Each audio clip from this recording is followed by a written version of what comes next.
I'd say we're well over halfway through this build with the front and rear assemblies pretty much complete. We'll stick with the front end though with bag J, where we'll prepare the steering assembly.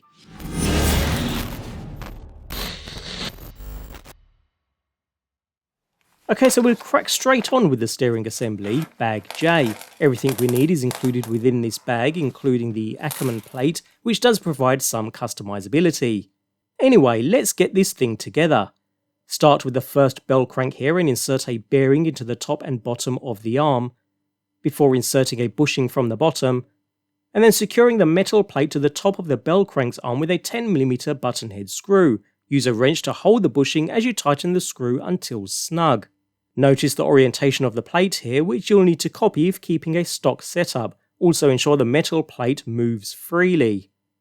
We now need to build the other side of the bell crank with a servo saver, so start with these two parts here, place them together, and insert the longer piece from the top straight through. Push until it sits flush with the top.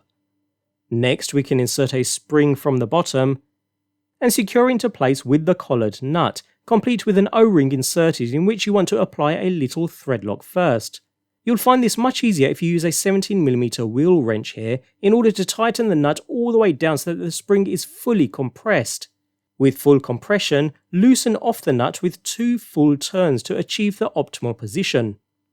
With servo saver built, again we need to add a bearing to the top and bottom of the arm, along with a bushing into the bottom, after which we can secure to the metal plate with a second 10mm button head screw.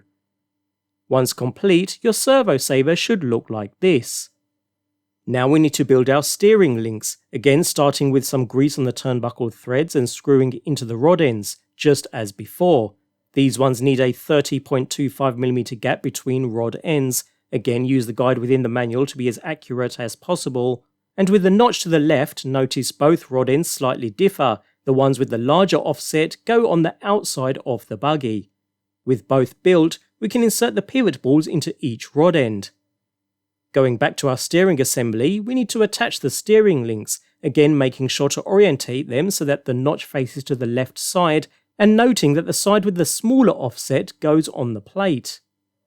So start with a 22mm caphead screw, drop on the first link with the smaller offset and with the notch facing left, then drop on 4 8mm washers, before feeding through the front hole of the Ackerman plate and tightening into a lock nut.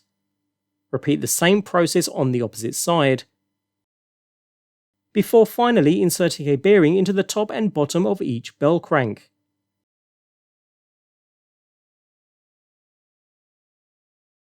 And that brings us to the end of our steering assembly build, and bag J is now complete. Again, make sure everything is nice and free.